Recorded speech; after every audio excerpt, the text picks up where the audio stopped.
Bible का 3/4 पुराना नियम है।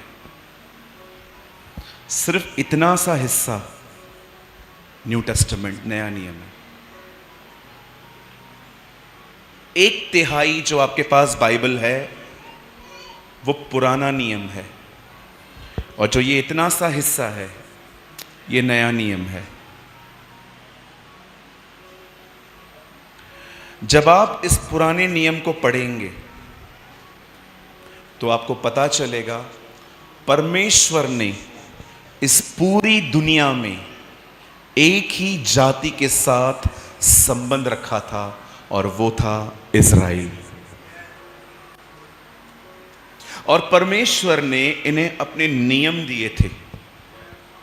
परमेश्वर ने इन्हें अपनी वाचाएं, अपनी उपासना करने के तरीके, उसकी आराधना कैसे करनी है, बलिदान कैसे करना है, सब कुछ उसने इज़राइल को सिखाया था। अब मैं आपको कुछ दिखाना चाहता हूं।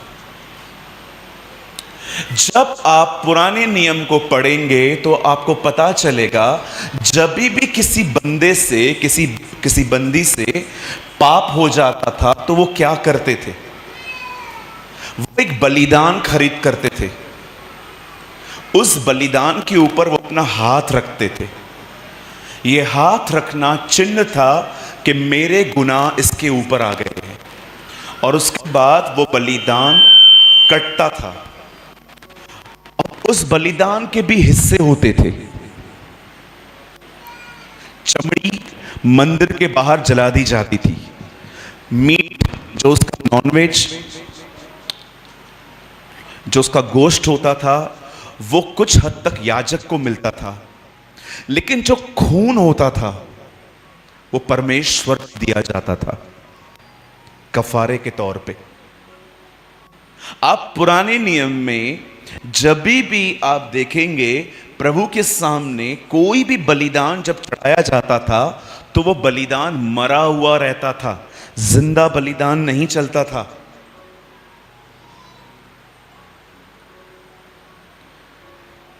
कोई भी बलिदान जो परमेश्वर के सामने पहुंचाया जाता था वो मरा हुआ होता था। लेकिन जब आप नए नियम में पढ़ेंगे तो पौलुस कहता है, प्रभु का दास संत पौलुस लिखता है, अब तुम अपने आप को जीवित, पवित्र, निर्दोष और बावता हुआ बलिदान करके चढ़ाओ। पुराने नियम में बलिदान इसलिए स्वीकारा जाता था क्योंकि वो मरा हुआ है। नए नियम में बलिदान इसलिए स्वीकारा जाएगा क्योंकि वो जिंदा है। Now listen to me। भाई साहब छोड़ दो अभी आप। अगर आप नए नियम में पढ़ेंगे तो बलिदान जिंदा चढ़ाया जाता है। अब जिंदा बलिदान होने का मतलब क्या होता है? What is the meaning of a living sacrifice? आप कैसे कह सकते हो कि मैं जो खुदा के लिए बलिदान हूं वो जिंदा हूं? हालेलुया। आप जानते हो नए नियम का बलिदान जिंदा कैसे रह सकता है? अब परमेश्वर मरा हुआ बलिदान स्वीकारेगा नहीं। He will not accept your dead sacrifices। अब वो आपके मरे हुए बलिदानों को नहीं स्वीकारेगा। अब उसको बलिदान जिंदा चाहिए। अब सवाल यह है, मैं अपने आप को खुदा के सामने जिंदा कैसे चढ़ा सकता हूं? यह बहुत सिंपल है। एक दिन पवित्र आत्मा यीशु को जंगल में ले गया ताकि शैतान से उसका सामना हो। और जैसे ही शैतान ने यीशु को कहा, आपको भूख लगी है ना, पत्थर को रोटी बनाओ, तब यीशु ने एक सुंदर बात कही, मनुष्य केवल रोटी से नहीं, परमेश्वर के मुंह से निकले गए वचन के द्वारा जीवित रहता है। आप जानते हैं प्रभु की दृष्टि में जीवित कौन है? जो उसे सुनता है। आज बहुत से लोग बाइबल पढ़ रहे हैं, प्रभु को नहीं सुनते। वो मैं ऐसे बहुत से लोगों को जानता हूं जो 2 घंटा बाइबल स्टडी लेते हैं, एक भी शब्द खुदा का नहीं है। इट्स अ बुक, वो बुक की तरह पढ़ते हैं। मुझे जब भी कोई प्रचारक मिलता है और मुझे पूछता है सूरज भाई कुछ बताओ, सेवा कैसे करूं, तो मैं उनको हमेशा एक बात कहता हूं, ब्रदर वचन में लिखा है शब्द मारता है, आत्मा जिलाता है। अगर आपके शब्दों के पीछे पवित्र आत्मा नहीं है तो आपके शब्द लोगों को मारेंगे। आप समझ पा रहे हैं? परमेश्वर को सुनना सीखिए। You should hear from the Lord. आपको परमेश्वर को सुनना सीखना है। अगर आप नहीं सुनेंगे, आप एक अच्छे विश्वासी बने रहेंगे, लेकिन आप परमेश्वर के सामने कभी अपने आप को जीवित बलिदान नहीं कह पाओगे। कैसे सुनूं मैं परमेश्वर को? सुनने के बहुत तरीके हैं। सबसे पहले परमेश्वर अपने वचन के द्वारा बात करता है। मैं ये बातें इसलिए कह रहा हूं क्योंकि भाई साहब ने मीटिंग से पहले कहा सुनो कि आत्मा कलीसिया से क्या कहता है। तो मैं सोच रहा था जो इन्होंने बात कही, क्या सच में हम उसका अर्थ समझते हैं? परमेश्वर को सुनना है तो पहले बाइबल पढ़िए। सिर्फ लोगों के पीछे मत भागिए।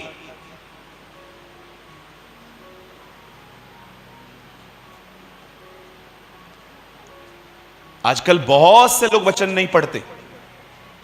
वचन पढ़ने की तो बात छोड़ो, कलीसिया में आके वचन भी नहीं सुनते। जैसे मीटिंग पूरी हो गई, पकड़ो पास्टर को और बोलो पास्टर जी हाथ तो रख दो। भैया मैं हाथ रखूं, पांव रखूं, पूरा आ जाऊं, कुछ नहीं होगा। परमेश्वर को सुनो। आजकल बहुत से लोग वचन नहीं सुनते, वो सिर्फ पास्टर का हाथ चाहते हैं ऊपर। दे कॉल ले हैंड प्रेयर। मेरे बॉम्बे के चर्च में ऐसा कोई नहीं है। मैं एक परमेश्वर के जन को जानता हूं जो 1990 में खुदा के पास चले गए। जब वो देखते थे लोग वचन नहीं सुन रहे हैं लेकिन सिर्फ हाथ रखवाना चाहते हैं, आपको पता है वो ऐसों से क्या बोलते थे? आपको अच्छा नहीं लगेगा लेकिन सुन लो। वो कहते थे मेज पे खाना पड़ा हुआ है फिर भी चूरन खाने आए हो।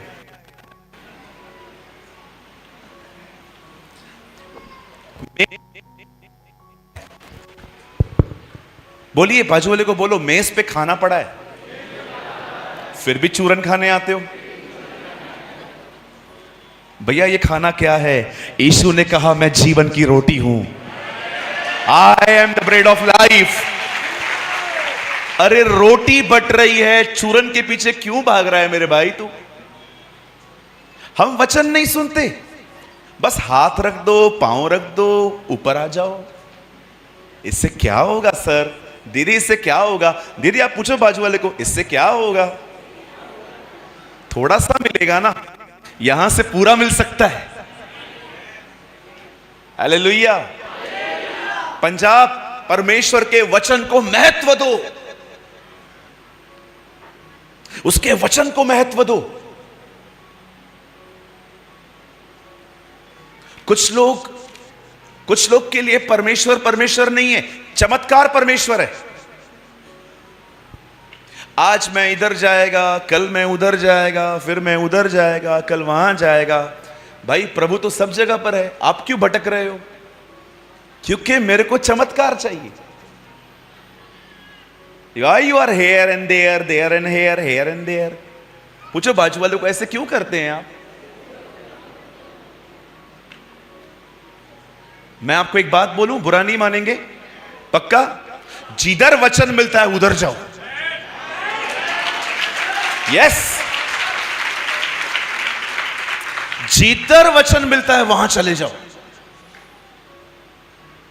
और मैं आपको सच कहता हूं, चमत्कार नहीं भी हुआ ना, चिंता मत करो, जीवन बदलना चाहिए। Life should be changed. Hallelujah. परमेश्वर को सुनना सीखो। प्रभु को सुनने के लिए इसे खोलना पड़ता है। परमेश्वर बात करता है अपने वचन से। परमेश्वर बात करता है अपने दास के द्वारा। अब जिस भी चर्च में जाते हैं, हर रविवार कोई और दिन, अपने पास्टर को जब सुनते हो, पूरा ध्यान से सुनो। सिर्फ अच्छा संदेश मत सुनने जाओ, उस अच्छे संदेश में ढूंढो कि प्रभु मुझे क्या बोल रहा है। Honour your pastor. अपने पासवान की इज्जत करो। आप जिधर भी जाते हो वहीं पर रहो, लेकिन अपने पास्टर को ध्यान से सुनो। कभी कभी तो मैं देखता हूं लोग मीटिंग में सोए हुए रहते, सोए रहते। मैंने एक अंकल को देखा उस दिन, वो बकायदा ऐसे बैठे थे। मैंने उनको जाके गुड मॉर्निंग बोला। बोलो बाजू वाले को, चर्च सोने की जगह नहीं है। कैसे चलेगा काम? कभी कभी लोग सोए रहते, आंटी भी सोई रहती है। आजकल मसीह लोग इतना काम करते हैं कि उनको पूरे हफ्ते में 2 घंटे पता है आराम कब मिलता है? सुबह चर्च में। वो जान निकलने तक काम करते।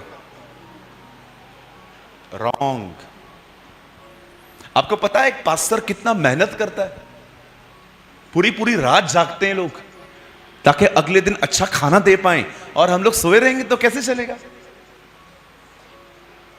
चलो बोलो बाजू वाले को, आज से मत सोना।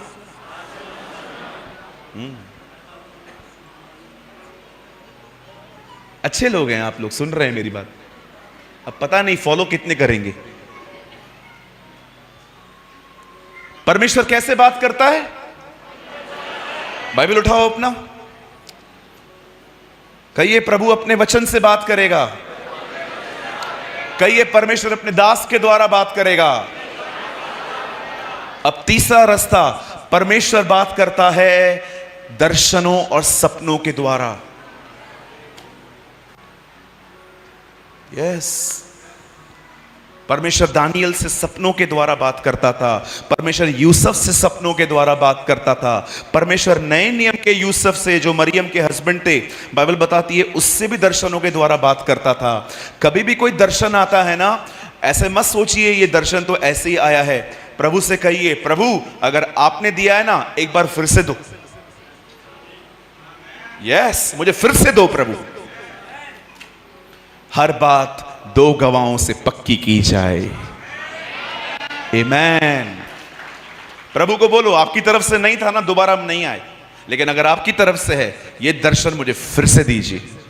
और अगर वो फिर से आता है, फिर भी किसी को बताइए मत, जल्दी प्रार्थना करना शुरू कीजिए। प्रभु मुझे इसका मतलब बता, मुझे इसका मतलब बता, मुझे इसका मतलब बता। मैं आपको सच कहता हूं, इसके पीछे एक और ड्रीम आएगा जिसमें इसका अर्थ होगा।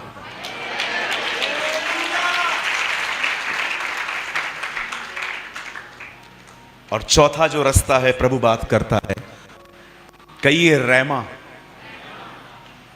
रैमा, परमेश्वर के मुंह से निकला गया वचन। आपको पता है आज कलीसिया की हालत ठीक क्यों नहीं है?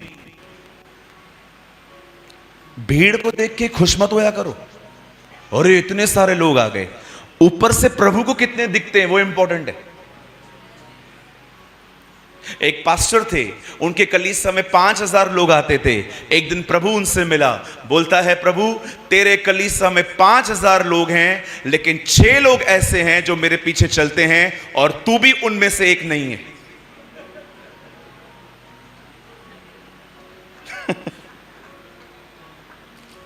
परमेश्वर एक ऐसे पास्टर से बात कर रहा था बहुत साल पहले, जिसके कलीसिया में 5,000 लोग आते थे, और प्रभु उसको कहता है तेरे कलीसिया में 5,000 लोग आते हैं, लेकिन 6 लोग हैं जो सिर्फ मेरे पीछे चलते हैं, और तू भी उनमें से नहीं है।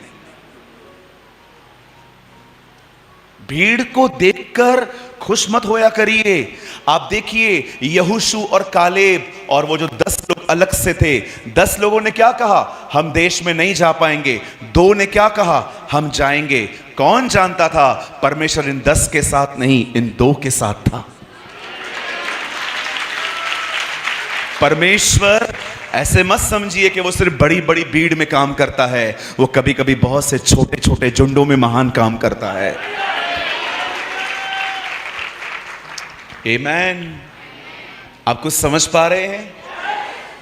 मैं ये सारी बातें आपको इसलिए बता रहा हूं ताकि आने वाला आधा घंटा जो मैं आपको संदेश देना चाहता हूं उसको आप ध्यान से सुने, क्योंकि वचन कहता है वो उसको सुनने के कारण जीवित रहेंगे।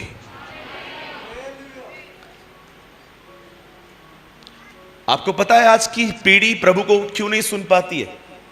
मैं सबकी बात नहीं कर रहा हूं, कुछ लोग हैं जो उसको सुनते हैं। पता है क्यों? इसकी वजह से,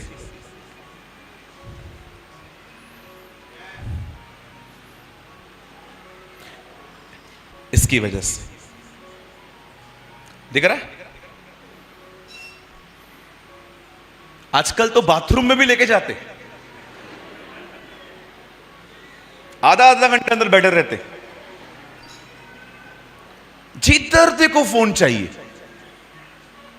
बहुतों का आत्मिक जिंदगी इसकी वजह से खराब हुआ है, क्योंकि कंट्रोल नहीं है कि कितना इस्तेमाल करना चाहिए। फोन बुरा नहीं है, हमारा संतुलन बिगड़ गया है। मैं अपने फोन को तब तक नहीं टच करता जब तक मुझे काम ना हो, कभी भी नहीं। मुझे काम रहेगा तो मैं उसको उठाऊंगा, मुझे काम रहेगा तो मैं उसको टच करूंगा, अदरवाइज वो पड़ा रहता है।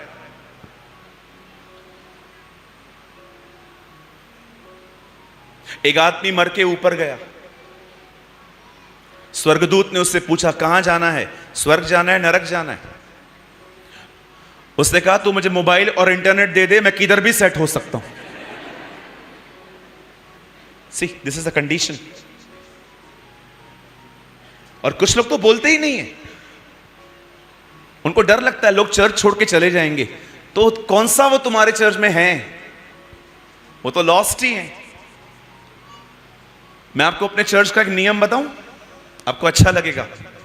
मेरे चर्च में फोन अलाउ नहीं है। अब आप बोलोगे ब्रदर मतलब? फोन ला सकते हैं, निकाल नहीं सकते। हम लोगों को बोलते हैं हार्ड कॉपी लेके आओ, और अगर कोई हार्ड कॉपी नहीं लेके आ सकता तो हम लोग एक प्रोजेक्टर लगाते हैं। वचन अगर आपको बाइबल नहीं है तो वहां पढ़ लो, लेकिन मोबाइल में बाइबल मत खोलो, क्योंकि बाइबल खोलने के चक्कर में तुम व्हाट्सएप में घुस जाओगे और हम यहां से बोलते रहेंगे, आप कहीं और। कुछ लोग नाराज हो गए थे मुझसे, हम चर्च नहीं आएंगे। मैंने कहा अभी निकल, अब भी जा, अभी, आई डोंट केयर। एक बात बोलूं, कभी सच बोलने से मत डरिए, इस बात से डरिए कि सच नहीं बोला तो कितने लोग भटक जाएंगे। समझ रहे? सच बोलने से कभी मत डरा करो। 2-4 लोग को बुरा लगता है ना, लगने दो, दिल में लगने दो, किडनी में लगने दो, लंग्स में लगने दो, चलता है। भैया इसको ना दिल में बहुत तकलीफ होती है, दिल में हो, किडनी में हो, किधर भी हो, बोलो सच। आज नहीं समझेंगे, 3-4 साल बाद वो समझेंगे, वापस आएंगे और कहेंगे तू सही बोलता था। आमेन। तो क्या आप लोग वचन के लिए तैयार हैं सिस्टर्स? पीछे वाले बहनों की संख्या हर जगह पे ज्यादा होती है। हालेलुया। चलिए मेरे साथ आज मुझे जो प्रभु ने आप लोग के लिए वचन दिया है, मुझे स्ट्रिक्टली कहा गया है अंग्रेजी मत बोलो। ओके, फिर भी थोड़ा थोड़ा निकल जाता है, आई एम सॉरी। हाँ, कितने लोग को इंग्लिश नहीं समझ में आती है? लंबा हाथ उठाइए। भैया इतनों को तो आती है। कितनों को आती है? कुछ लोगों ने पहले भी नहीं उठाया, अभी भी नहीं उठाया। आप लोग चाइना से हैं क्या? हालेलुया। आइए मेरे साथ खोलिए प्रेरितों के काम। ओके, मैं हिंदी बोलूंगा, डोंट वरी। क्या बोलते हैं प्रेरितों के काम को पंजाबी में?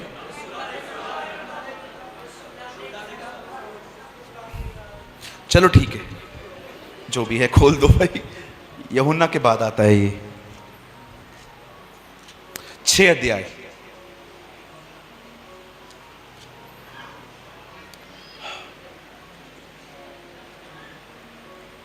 सब खोल लीजिए।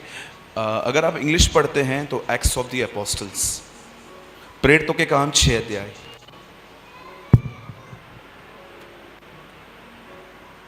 मैं पढ़ूं मैं यहीं से? पहले मैं पढ़ता हूं, फिर हम एक साथ पढ़ेंगे सब। ठीक है, चलेगा? ओके। 6 अध्याय उसका हम पढ़ेंगे 4 वचन। परंतु हम तो प्रार्थना में और वचन की सेवा में लगे रहेंगे। मैं 3 गिनूंगा, आप में से हर एक को अपनी अपनी बाइबल में से ये जोर से पढ़ना है। 1 2 3।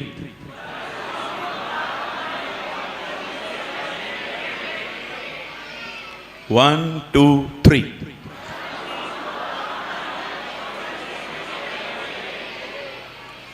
Okay, thank you. आइए, मैं चाहता हूं आप सब सामने देखिए। बाइबल को छोड़ दीजिए, भले सामने देखिए।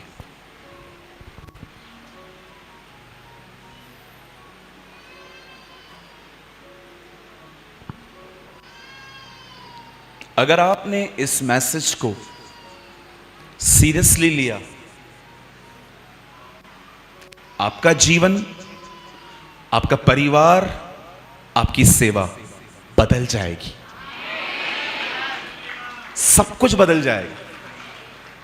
Everything will be change. कभी कल से नहीं, आज से।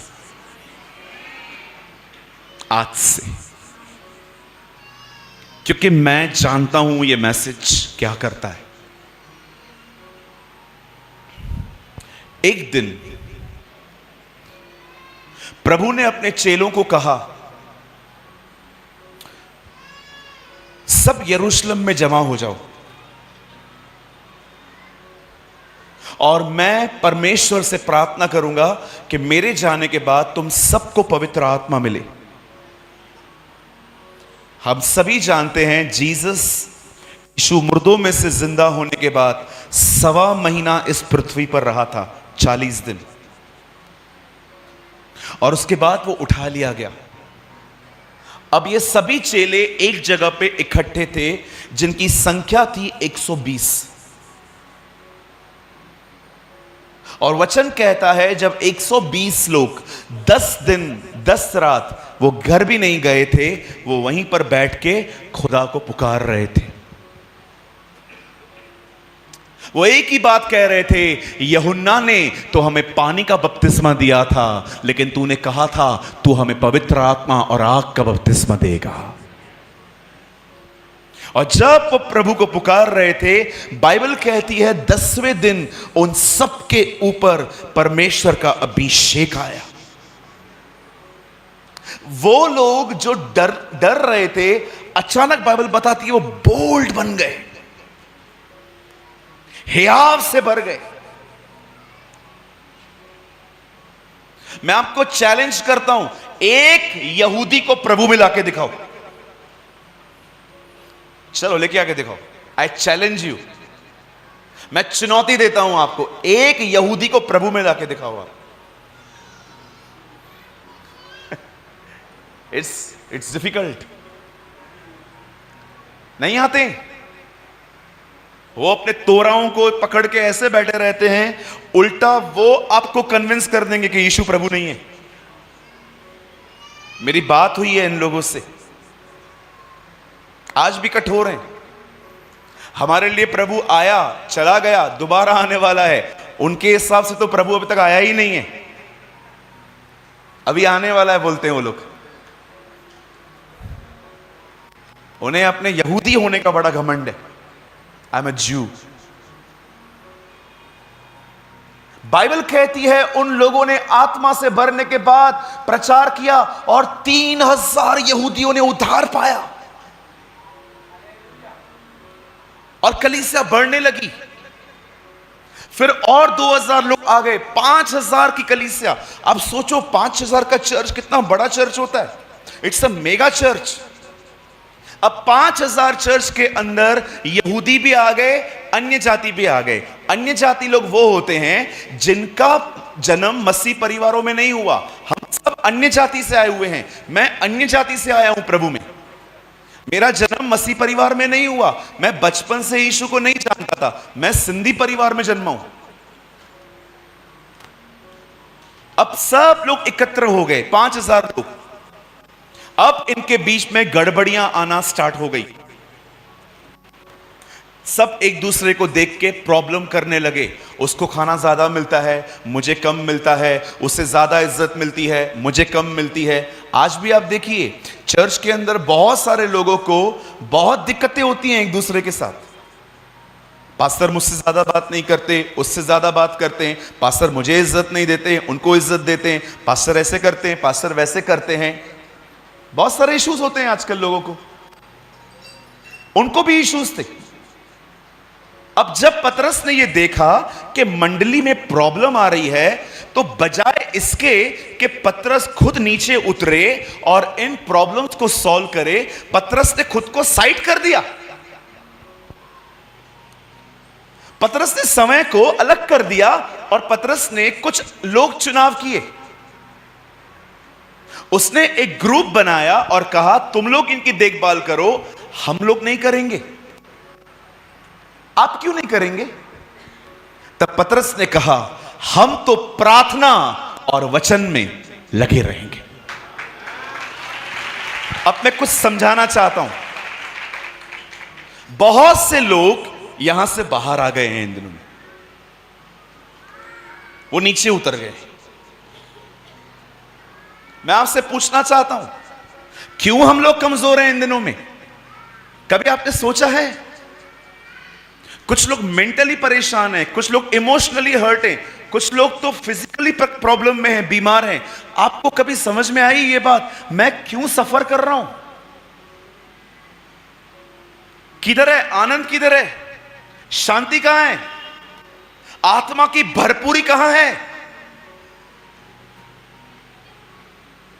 आज हमें कोई दो शब्द कहता है, हम नेगेटिव हो जाते हैं। कभी कभी तुम चर्च बदल देते हैं। नहीं आना है मुझे आपके पास, मैं नहीं आऊंगा। देखो प्रभु की बातों को इतना गंभीरता से लिया है इन्होंने। वो जानते थे प्रभु ने हमें प्रार्थना में रहने के लिए कहा है, हम कुछ और नहीं करेंगे। मैं आपसे पूछना चाहता हूं मेरे भाइयों, मेरी बहनों, कितने लोग हैं जो कुछ आपने प्रभु से सीखा है, वचन से सीखा है, पास्टर से सीखा है, क्या आप उससे बंधे हुए हैं? Are you gripped? इन लोगों को देखो, ये कहते हैं हम लोग खाना नहीं बांटेंगे, ये काम हमारा नहीं है, हमें परमेश्वर ने जिस काम के लिए बुलाया है हम वही करेंगे। आज बहुतों के पास परमेश्वर की सामर्थ नहीं है, अभिषेक नहीं है, बुद्धि नहीं है, समझ नहीं है। इवन बहुत सारे जो लोग हैं थोड़ा करके थक जाते हैं। आप जानते हैं आपकी हालत ऐसी क्यों है? क्योंकि आप प्रार्थना से बाहर आ गए हैं।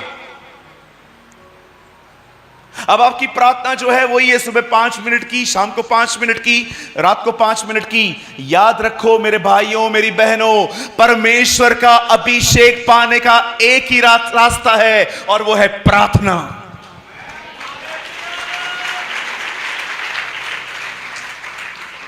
मैं आपसे पूछना चाहता हूं, मुझे मत बताइए, खुद को उत्तर दीजिए, कितना समय आप प्रेयर में रहते हैं?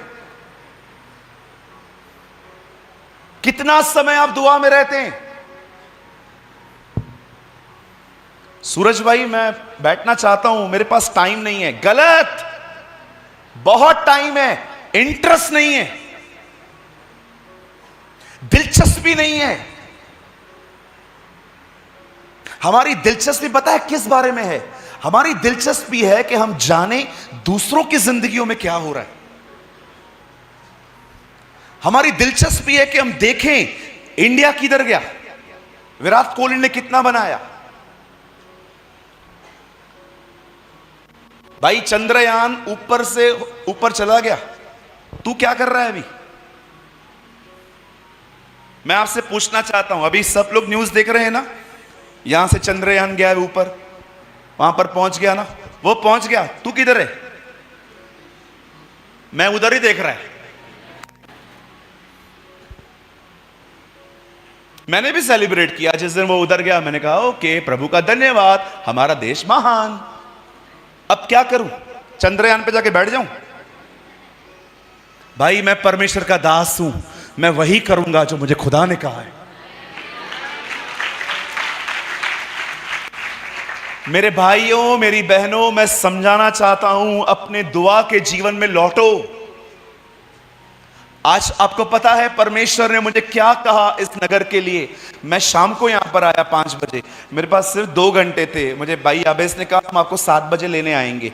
फिर मुझे कॉल आया 6:45 बजे के आधा घंटा और है। मैं प्रेयर कर रहा था, प्रेयर कर रहा था, प्रेयर कर रहा था, प्रेयर कर रहा था। मैं प्रभु को कह रहा था, प्रभु मेरे पास पूरी कॉपी भरी पड़ी है, आप मुझे बताओ, मैं बहुत कुछ बोल सकता हूं, मेरे पास पूरी नोटबुक भरी पड़ी है, लेकिन आप मुझे बताओ यहां की जरूरत क्या है। मुझे प्रभु ने पता है क्या कहा? बोल इन्हें दुआ के जीवन में लौटे। कम बैक, प्रेयर में लौटो।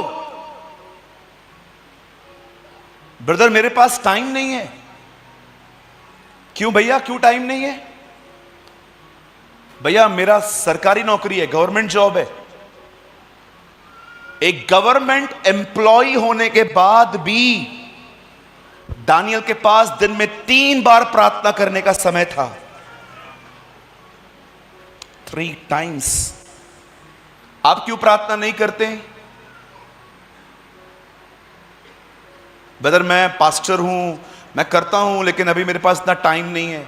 20 लाख लोगों को संभालने के बाद भी मूसा को प्रभु के लिए 40-40 दिन होते थे। ब्रदर ये तो अलग बात है, मैं तो राजा हूं, मैं तो इधर का सबसे बड़ा व्यक्ति हूं। राजा होने के बाद भी दाऊद के पास प्रभु के लिए दिन में 7 बार आराधना का समय था। समय नहीं है। कल सोचो आपको तकलीफ आ जाए और प्रभु आपको बोले अब मेरे पास समय नहीं है तेरे लिए, कहां जाएंगे? बोलो बोलो, कहां जाएंगे? क्यों लड़ रहे हैं हम लोग? क्यों झगड़ा कर रहे हैं? हमारा बोलना सॉफ्ट क्यों नहीं है?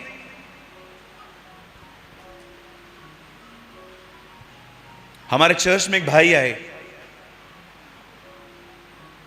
कुर्सी नहीं थी बैठने की।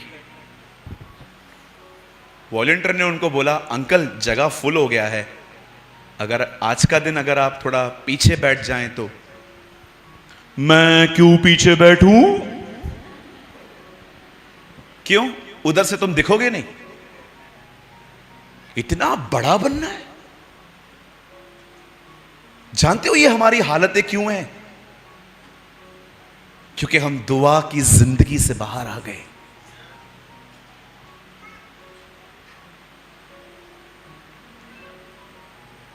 मेरा मैसेज अभी भी स्टार्ट नहीं हुआ है, मैं करूंगा। मैंने छोटी छोटी बातें आपको बताई है, संदेश मैं अभी शुरू करूंगा। और विश्वास कीजिए मैं 15 मिनट में संदेश पूरा कर दूंगा, 15-20 मिनट।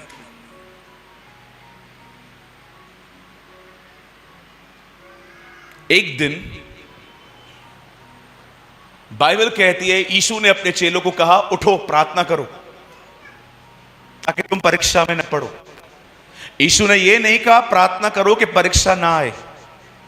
यीशु ने कहा प्रार्थना करो, परीक्षा तो आ रही है, तुम न पड़ जाओ। उसे यह नहीं कहा प्रार्थना करो कि तुम परीक्षा में न पड़ो। उसने कहा परीक्षा तो आएगी आएगी, प्रार्थना करो कि तुम ना उसमें पड़ जाओ। किसने प्रार्थना की?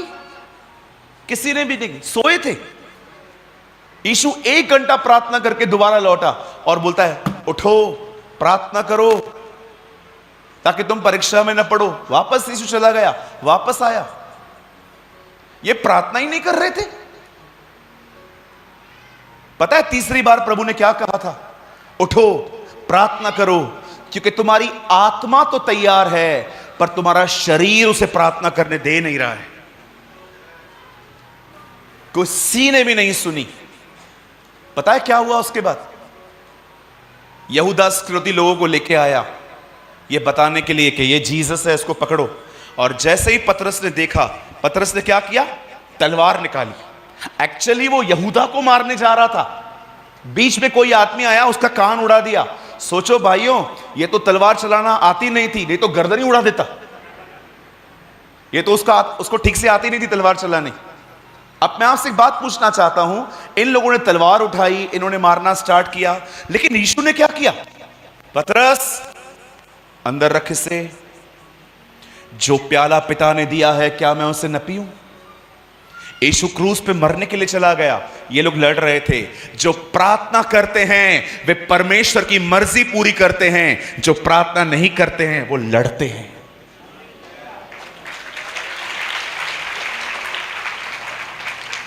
आज जिस किसी को भी आप देखो ना, जो लड़ रहा है, झगड़ रहा है, चिल्ला के बात कर रहा है, उसको इतना गुस्सा आता है। पता है हमारी हालत ऐसी क्यों है? क्योंकि हम प्रेयर में नहीं हैं। जो प्रार्थना कर रहा था वो क्रूस पे मरा, जो प्रार्थना नहीं कर रहे थे वो एक दूसरे को मार रहे थे।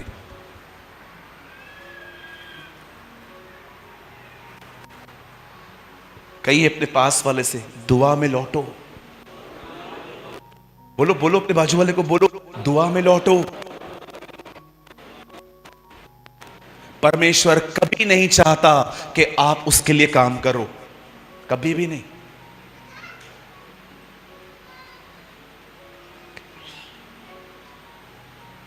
परमेश्वर कभी नहीं चाहता है आप उसके लिए काम करो। क्या? हां, मैं आपको बाइबल में से दिखा सकता हूं। परमेश्वर कभी नहीं चाहता है कि आप उसके लिए काम करो। परमेश्वर सदैव चाहता है आप उसके साथ काम करो, उसके साथ। मैं जो भी लाइन कहूंगा ना, मुझे पता है सारे प्रभु के दास सहमत हो जाएंगे इससे, क्योंकि सब लोग घूमते रहते हैं यहां, अलग अलग चर्चेस में जाते हैं। विश्वास कीजिए पास्टर साहब, और प्लीज सही तरीके से लीजिएगा आप लोग। जितना आज लोगों को सेवकाई ने खराब किया है ना, उतना किसी ने भी नहीं किया है। सेवा सेवा सेवा सेवा सेवा सेवा सेवा। सुबह उठ के उसके घर पे, कहां जा रहे हो? मेरे को विजिटिंग पे बुलाया है, उधर से आएंगे। अभी किधर जा रहे हो? अभी वो चर्च में जा रहा हूं प्रचार करने। अच्छा, अभी किधर जा रहे हो? अभी वो मर गया ना, उधर जा रहा हूं। अभी कहां जा रहे हो? अभी उसकी शादी पे जा रहा हूं। सारा दिन तो सेवा करते हो, प्रभु के साथ कब बैठते हो? सारा दिन कुछ लोग घोड़े पर रहते,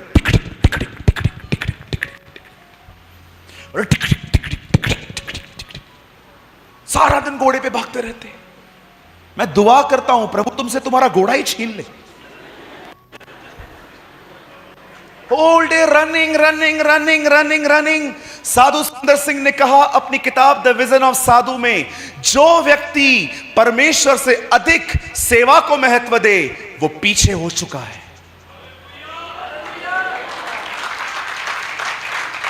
ब्रदर सेवा करो ना, कौन मना करता है आपको? सेवा के लिए तो बुलाए गए हैं, पर मुझे समझाओ परमेश्वर को साइड में रख के कौन सी सेवा है ये? मैं लखनऊ गया था एक प्रभु के दास को सुनने के लिए, 7 दिन तक वहीं पर था, बहुत साल पहले। जाते जाते मैंने उनसे एक सवाल पूछा। मैंने कहा, अंकल थोड़ा बताओ ना, हम सेवा कैसे करें? मुझे बोलते हैं, सूरज प्रेमानी, जिस खुदा को तू जानता नहीं है उसकी सेवा कैसे करेगा? पहले उसे जान। अनंत जीवन यह है कि वे परमेश्वर को जाने। You should know the Lord. इतना सेवा मत करो कि आपकी सेवा करते करते आपके पास प्रभु के लिए समय नहीं है। आपको सिर्फ संदेश नहीं देना है, आपको सिर्फ प्रचार नहीं करना है, आपको सिर्फ गीत नहीं गाने हैं, आपको खुदा देना है। जब कैथरीन कुलमैन प्रीच करती थी तो वो अपने संदेशों को आप उसको सुनते सुनते फील कर सकते थे कि प्रभु आपके दाहिनी ओर खड़ा हो गया है। इसलिए पौल कहता है, हमारे प्रचार में ज्ञान की लुभावने वाली बातें नहीं है, परंतु आत्मा और सामर्थ का प्रमाण है। क्या करती है प्रार्थना? प्रार्थना होती क्या है? आज क्यों अभिषेक की कमी है? क्योंकि प्रार्थना की कमी है। मुझे आज भी प्रभु कहे ना, 2 सेवकाइयां मैं तेरे सामने रखता हूं, pray and preach the word of God. प्रार्थना कर या तो वचन की सेवा कर, दोनों में से कौन सी चाहिए? आप विश्वास करेंगे मैं प्रार्थना चुनूंगा। क्यों? क्योंकि मैं जानता हूं मैं प्रचार करते करते प्रभु से दूर जा सकता हूं, पर मैं कभी प्रार्थना करते करते प्रभु से दूर कभी नहीं जाऊंगा।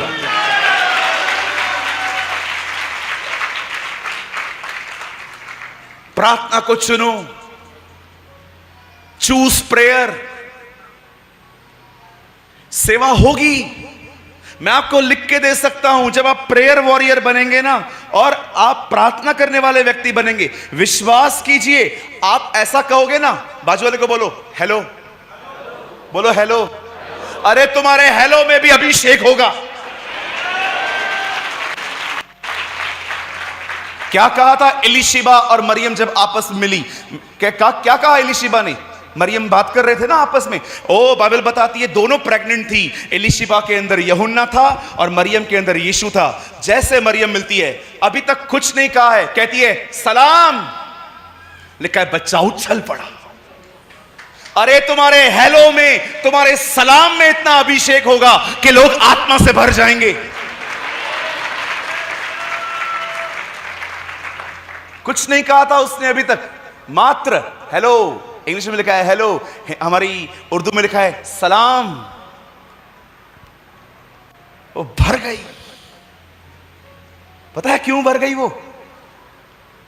क्योंकि यूहन्ना को अपनी मम्मी के पेट में पवित्र आत्मा का बपतिस्मा मिल गया।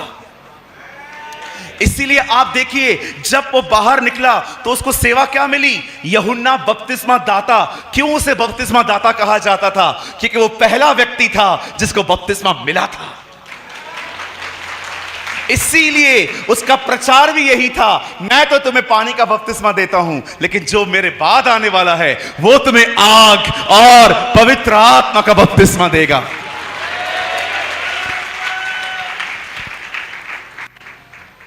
आपके शब्दों में, आपकी लैंग्वेज में अनॉइंटिंग होगी।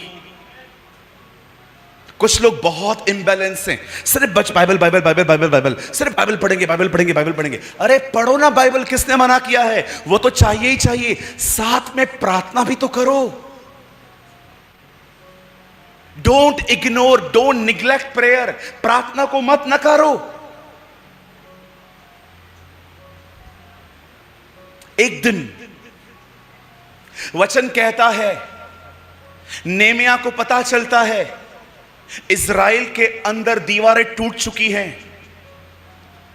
वो बड़ा उदास होता है और बाइबल बताती है वो उपवास के साथ प्रार्थना करता है। अगले दिन जब वो अपने मालिक, अपने राजा से मिलने के लिए गया, राजा ने कभी उसको ऐसी बात नहीं कही थी।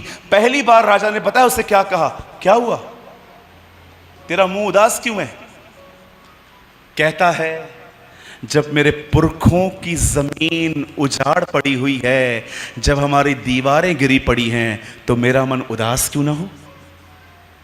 राजा उससे कहता है, बोल व्हाट यू वांट, क्या चाहिए आपको। बोलता है मुझे छुट्टियां चाहिए, मेरे को छुट्टी दे दो। पता है राजा ने क्या कहा, जा। मेरे भाइयों सच बताओ, झूठ मत बोलना। अपन छुट्टी मांगने के लिए कितना झूठ बोलते। मामा मर गया है, काका मर गया है, कभी कभी तो जो मरा हुआ चाचा था उसको फिर से मार देते। आज चाचू मर गया है, काय को झूठ बोलते हैं हम। इस व्यक्ति को देखो, ये प्रार्थना करके उधर गया है, परमेश्वर ने राजा का मन बदल दिया। आप जानते हैं, जो लोग प्रेयर करके लोगों से मिलते हैं ना, मैं आपको सच कहता हूं, अपने जीवन में जब भी लोगों से मिलते हो ना, लोगों से प्रार्थना के साथ मिलो। कोई लंबी प्रेयर मत करो, भले छोटी सी प्रार्थना करो। स्वर्गीय पिता, मैं यीशु के नाम में आपके पास आता हूं, मैं दुआ करता हूं, ये बंदा मुझसे मिलने आ रहा है, मुझे नहीं पता है मुझे क्या बोलना है। लॉर्ड गिव मी विजडम, मुझे बुद्धि देना कि मैं क्या बात करूं। विश्वास कीजिए, परमेश्वर आपको प्रॉपर वर्ड्स देगा। एक दिन बाइबल बताती है, यहोशापात को जब पता चलता है 3 देश के लोग उसे मारने के लिए आ रहे हैं। आपको पता है यहोशापात क्यों डर गया? क्योंकि यहोशापात इजराइल का राजा नहीं था, यहोशापात यहूदा का राजा था। यहूदा छोटा सा नेशन था, इतना सा। एक छोटे से नेशन को मारने के लिए 3 नेशंस आ रहे थे। प्रभु के पास जाता है, वो डर गया था, he was afraid, वो डर गया था और सीधा प्रभु के पास जाता है। प्रभु, तू वही है जो स्वर्ग में है और तू वही है जो पृथ्वी पर राज्य करता है। और जैसे वो प्रेयर करता है, प्रेयर करता है, प्रेयर करता है, बाइबल बताती है एक व्यक्ति के ऊपर पवित्र आत्मा उतरता है और वो व्यक्ति आके यहोशापात को कहता है, हे यहोशापात डरो मत, हे यरूशलेम के लोगों डरो मत, हे यहूदा के प्रवासियों डरो मत, युद्ध तुम्हारा नहीं है, अब युद्ध परमेश्वर लड़ेगा। क्यों परमेश्वर उसके युद्ध को लड़ने के लिए उतरा? कभी आपने सोचा है इस बात को? क्योंकि बाइबल बताती है राजा ने अपने वजीरों को नहीं बुलाया, प्यादों को नहीं बुलाया, सिपाहियों को नहीं बुलाया कि देखूं कितने लोग हैं लड़ने के लिए। वो खुदा के पास गया। जो परमेश्वर के पास जाते हैं, परमेश्वर उनकी लड़ाइयों को लड़ता है। हम लोग अपनी तकलीफ पहले व्हाट्सएप पे भेजेंगे सबको, मैं बीमार है मेरे लिए प्रेयर करो। मैं इसके खिलाफ नहीं हूं। कुछ लोग स्टेटस डाल देते हैं व्हाट्सएप पे, मेरे को सर्दी है, मेरे को जुकाम है। कुछ लोग बड़ी बड़ी सेवकाइयों में कॉल करते हैं, मैं बीमार हूं। सब अपनी जगह पे सही है। मैं पूछना चाहता हूं, कितने लोग हैं जो पहले खुदा के पास गए थे? मरियम को देखो, दाखरस खत्म हुई, यीशु के पास जाके बोलती है, सुन उनका दाखरस समाप्त हो गया है। प्रभु बोलता है मेरा क्या काम? आपको बताऊं, यीशु मसीह ने लगभग उसे ना कहा था, लेकिन बाहर जाके सेवकों को कहती है, सुनो वो तुम्हें बुलाएगा और जो वो तुमसे कहे वो करना। क्या आपके पास ऐसा विश्वास है कि आपने एक बार प्रभु को बोल दिया है और दूसरे दरवाजे से आपने तैयारियां भी शुरू कर दी हैं? What a faith! एक बार यीशु को बोलती है और जाके लोगों को बोलती है, अब वो तुमको बुलाएगा, जो बोलेगा वो करना। क्या फेथ है कि प्रभु को मैंने एक बार बोला है, बस चलो तैयारियां शुरू करते। परमेश्वर ने नेहमिया को मन फिरा दिया, राजा ने छुट्टी दी। बाइबल कहती है एक समय था जब वचन कहता है यहोशापात के युद्ध को प्रभु ने लड़ा। आप दानियल को देखो, जानते हो वो शेरों की मान में गया सिर्फ एक वजह से, क्योंकि उसे राजा की बात नहीं मानी। और वचन कहता है जब वो सिंहों की मान में गया, कोई शेर उसको नहीं छू रहा था। बताइए क्यों? क्योंकि वो खड्डे में भी दुआ कर रहा था, वो उस गुफा में भी प्रार्थना कर रहा था। क्या करती है प्रार्थना ऐसे? क्यों परमेश्वर ने इन लोगों की लाइफ में ऐसा किया? जानते हो प्रार्थना है क्या? प्रार्थना परमेश्वर को आमंत्रण है, मेरे जीवन में आ। वेट, यहां देखिए, सुनिए।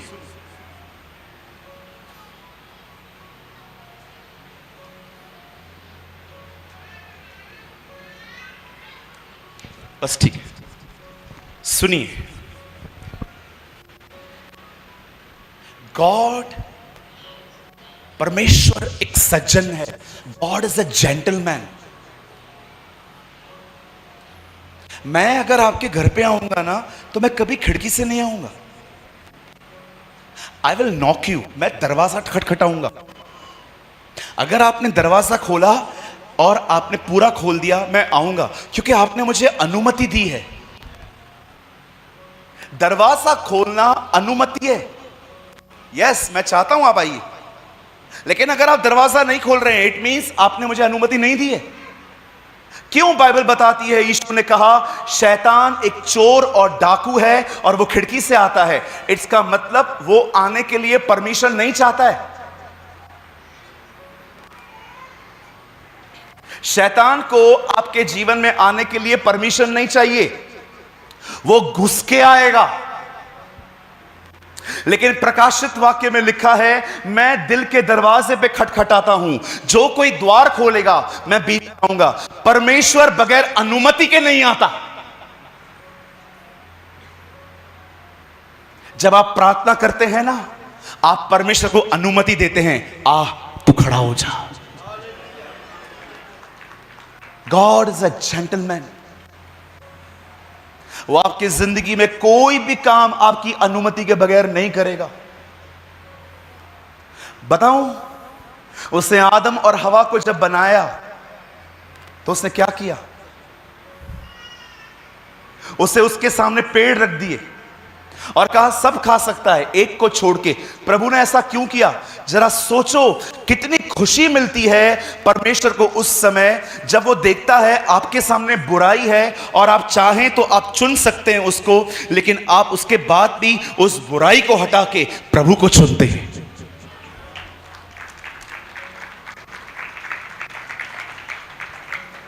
प्रार्थना अपने जीवन में परमेश्वर को न्योता देना है। आज क्यों परमेश्वर आप में से बहुतों की जिंदगी से बहुत सारे मुद्दों में हाथ क्यों नहीं डालता? बताओ क्यों? क्योंकि आप अनुमति नहीं देते। आपको आदत है लोगों के पीछे भागने की। पहले उसका पैर पकड़, पहले उसको सिफारिश कर, पहले उसके पास जा। आजकल तो कुछ लोग पता है क्या करते हैं? सर में दर्द रहेगा ना, व्हाट्सएप पे लिख देंगे, मेरे को सर में दर्द है, मेरे को पेट में दर्द है, मेरे को यहां तकलीफ है, वहां तकलीफ है। क्या होगा उससे? मुझे बताइए, क्या होगा उससे? अगर किसी ने आपके लिए प्रार्थना की तो किससे करेंगे? परमेश्वर से। आप क्यों नहीं करते? बहुतों को प्रार्थना नहीं करवानी है, प्रकट करना है सबके सामने, मैं दुखी हूं, मैं दुखी हूं, छोड़ दो मैं और मेरी तन्हाई। आजकल स्टेटस है ना, स्टेटस जो व्हाट्सएप के स्टेटस है, वो ताना मारने का बहुत अच्छा प्लेटफॉर्म है। आपने सबकी मदद की और आप एक भाई के पास गए, उसने आपकी मदद नहीं की, अभी आप बोल नहीं सकते हो, तो आप क्या करेंगे? स्टेटस पे लिख देंगे, पूरी दुनिया खुदगर्ज। काय को ताने मारते हो? सामने बोलने का गट्स रखो।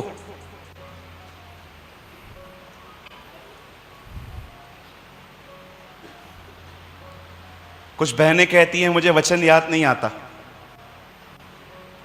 10 साल पहले दीदी, आपके मायके से आपका भाई आपसे मिलने आया था, आपकी सास ने उसका बेइज्जती किया था, वो तो आपको याद है। वचन याद क्यों नहीं है?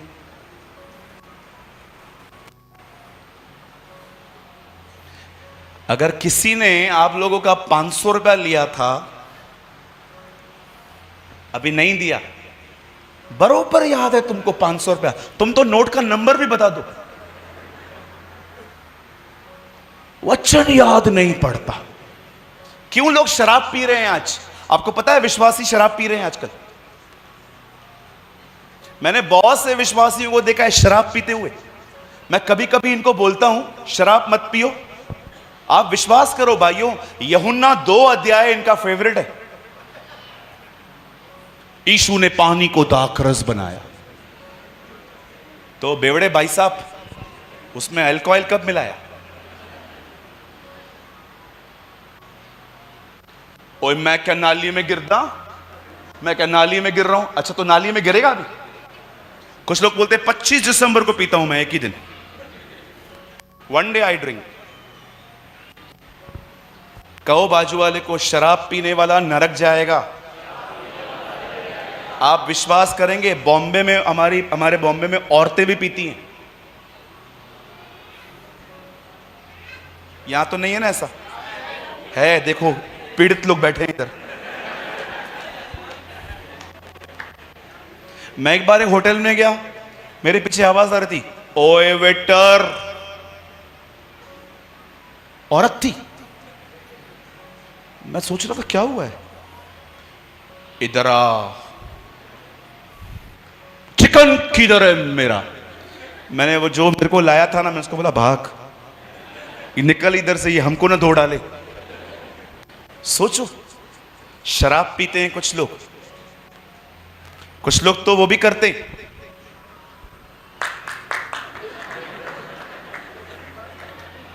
आके बोलते हैं जय मसीह की।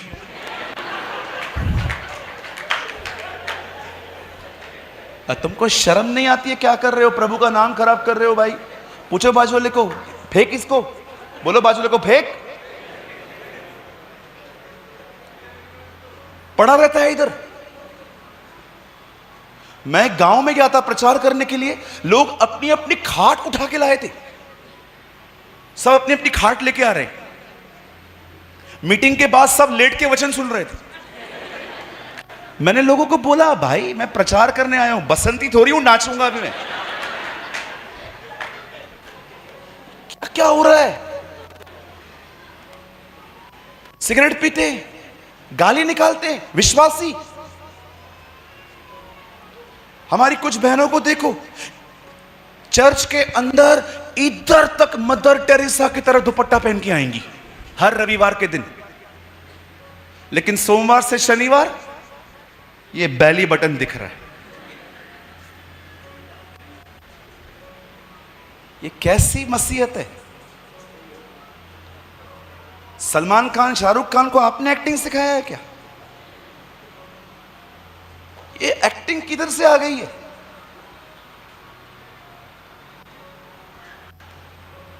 सबके लिए टाइम है। बोलो बाजू वाले को, हफ्ते में 2 घंटे वाला मसीह नहीं बनना है हमें। बोलो 7 के 7 दिन प्रभु के साथ जीना है।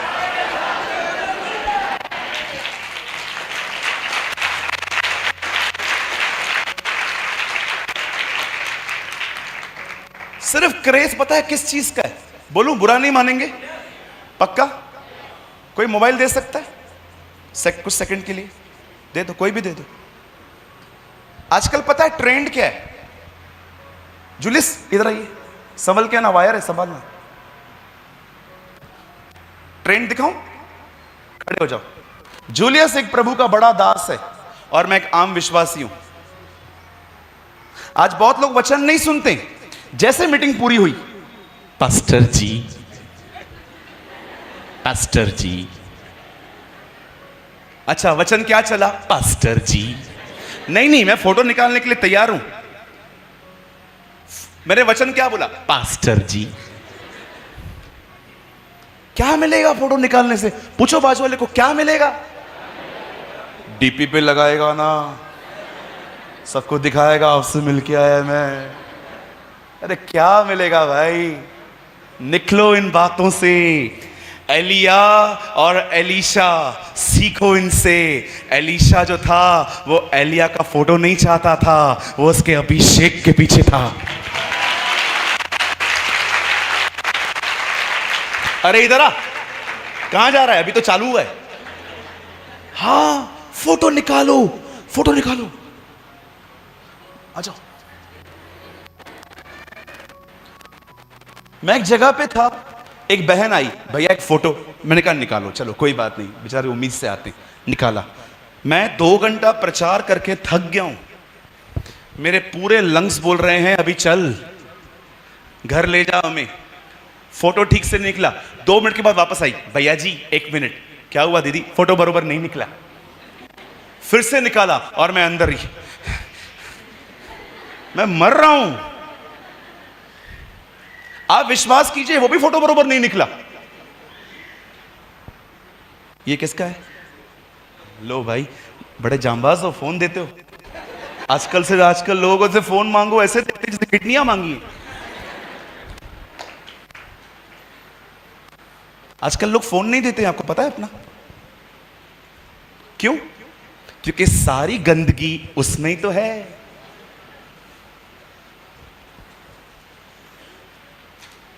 Phone phone phone phone phone. Prayer कब करोगे? अरे खन्ना से 1 मिलीग्राम निकलना चाहिए।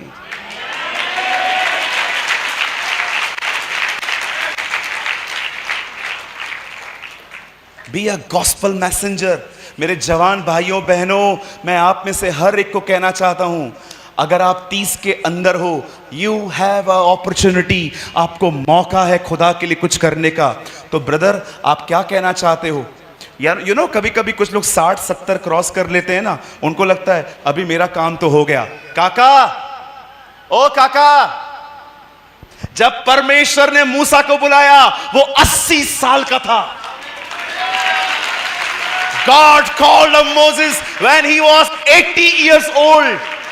परमेश्वर एक बुजुर्ग को बुला के, ओ बाइबल बताती है ये वो बुजुर्ग था जो अपने जवानी में एक हाथ मार के, एक आदमी को मार के मिस्र से भागा था। पर देखा, जब परमेश्वर ने उसको लाठी दी, वो फिरौन की सेना के सामने खड़ा हो गया और पूरी सेना लाल समुद्र में दफन हो गई। कौन कहता है परमेश्वर से जवानों को बुलाता है? परमेश्वर बूढ़ों को भी इस्तेमाल करता है। मसीह में कोई बुढ़ा नहीं होता है। मैं आपको एक रहस्य बताऊं, पहले आदम ने बचपन नहीं देखा, दूसरे आदम ने बुढ़ापा नहीं देखा। Adam was a first man.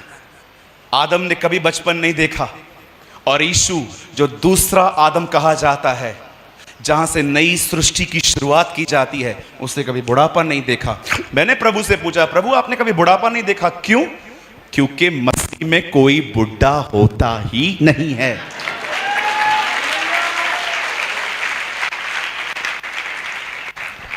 किसी के सफेद बालों को देखकर ये मत सोचो कि वो बुढ़ा है, वो अंदर से आज भी 33 का हो सकता है। Hallelujah. Come on, be a man and a woman of prayer. एक प्रार्थना करने वाले व्यक्ति बने। बाइबल बताती है पतरस से प्रार्थना की, तबीता मुर्दों में से जिंदा हो गई। लाजर ने प्रार्थना की। आप जानते हैं, अभी ये मत बोलना कि आपको ये नहीं करना है, आपको जाना पड़ेगा जब भी कोई मरता है तो। आप में से कितने लोगों ने ये बात नोटिस की? जीसस अंतिम संस्कारों पे नहीं जाता था, तो आप क्या बोलना चाहते हो? हम भी ना जाएं? नहीं, आपको जाना पड़ेगा। आप जानते हैं यीशु अंतिम संस्कार में नहीं जाता था, जिधर भी गया उनका बिगाड़ के आया। लाजर के पास गया, बिगाड़ के आया।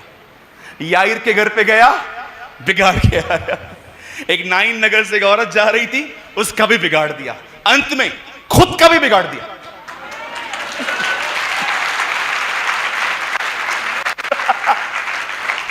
मैंने प्रभु से पूछा, प्रभु आप क्यों नहीं जाते थे? मैं क्यों जाऊं? मैंने मौत को नहीं बनाया है।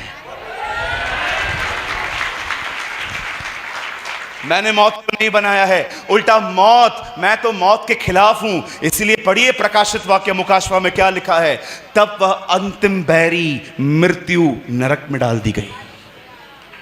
इसलिए यीशु मरे हुए लोगों को देख के कहता था वे सोए हैं। मौत खुदा ने नहीं बनाई थी, हमारे खुदा ने जीवन बनाया है। हमारे परमेश्वर ने जिंदगी बनाई है। वो मौत का खुदा नहीं है, वो जिंदगी का खुदा है। वो जीवन देता है, वो आशा देता है, वो हमारी गरीबी में हमारी अमीरी बन के आता है, वो हमारी बीमारियों में हमारी चंगाई बन के आता है, वो हमारी दुआओं में हमारा अभिषेक बन के आता है, वो हमारे कर्जों में हमारी समृद्धि बन के आता है। परमेश्वर जीवन का परमेश्वर है। मेरे भाइयों, मेरी बहनों, एक आखिरी बात बता के मैं इस मैसेज को खत्म कर रहा हूं। प्लीज गप्पे मारना बंद करो। बोलो बाजू वाले को, आज से गप्पे बंद।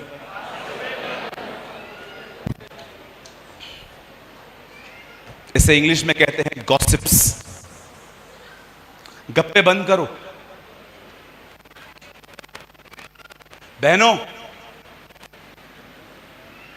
गप्पे बंद करो। यस, मतलब करते हो ना, करते हैं ना। ईमानदार बनो। कितनी बहनें गप्पे मारती हैं? अरे बाप रे, एक हाथ उठाइए। 1 2 2.5 3.5। कितने भाई लोग गप्पे मारते? फिर मैं क्यों इनको मार रहा हूं? गप्पे मारना बंद कर दो। गप्पे कम मारोगे ना, शक्ति रहेगी अंदर। तू अपने परमेश्वर से अपने सारे मन, अपने सारे प्राण, अपनी सारी शक्ति नहीं रहेगी, प्रार्थना कैसे करोगे?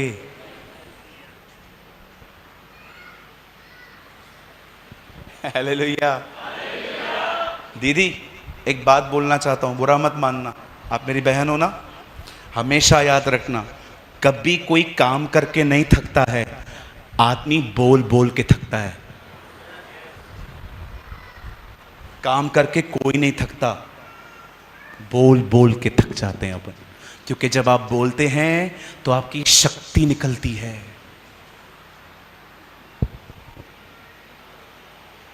हालेलुया।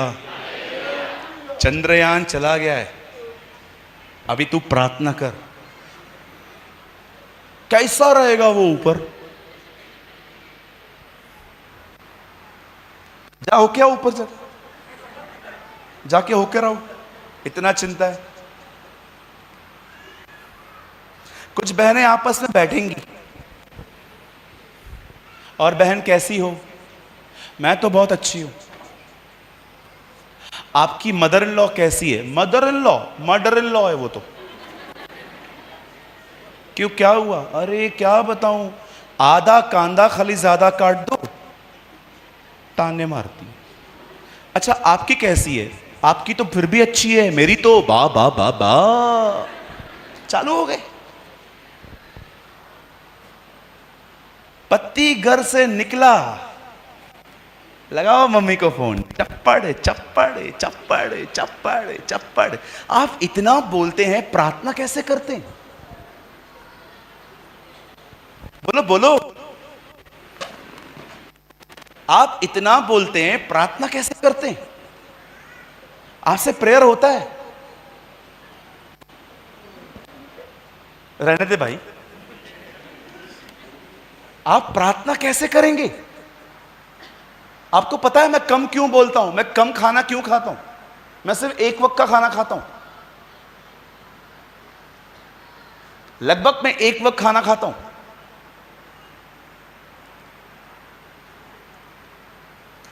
मैं बहुत कम बोलता हूं। आप मुझसे पूछोगे ना, मतलब प्रेमानी आप कैसे हो? अंकल मैं अच्छा हूं, आप कैसे? हाँ मैं भी अच्छा हूं। मैं आगे कुछ नहीं बोलूंगा।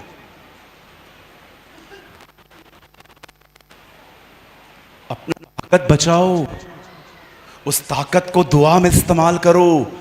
दुआ करने के बाद जब बोलोगे ना, थोड़ा बोलोगे, सब चंगे हो जाएंगे।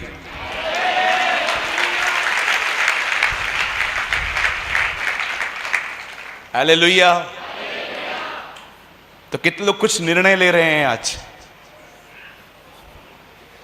क्या करेंगे अभी? कहिए मैं प्रार्थना करूंगा, कहिए मैं प्रार्थना करने वाला बनूंगा। I will be the prayer warrior. Yes, बोलो मैं प्रार्थना करने वाला बनूंगा। प्रार्थना करने के लिए ब्रदर आपको किसी भी कमरे की जरूरत नहीं है। यीशु जंगलों में दुआ करता था, यीशु नालों में दुआ करता था, यीशु पहाड़ों पे प्रार्थना करता था, यीशु चलते चलते प्रार्थना करता था। आपको प्रार्थना के लिए कोई दरवाजे की जरूरत नहीं है, आप जहां चाहो वहां प्रार्थना कर सकते हो।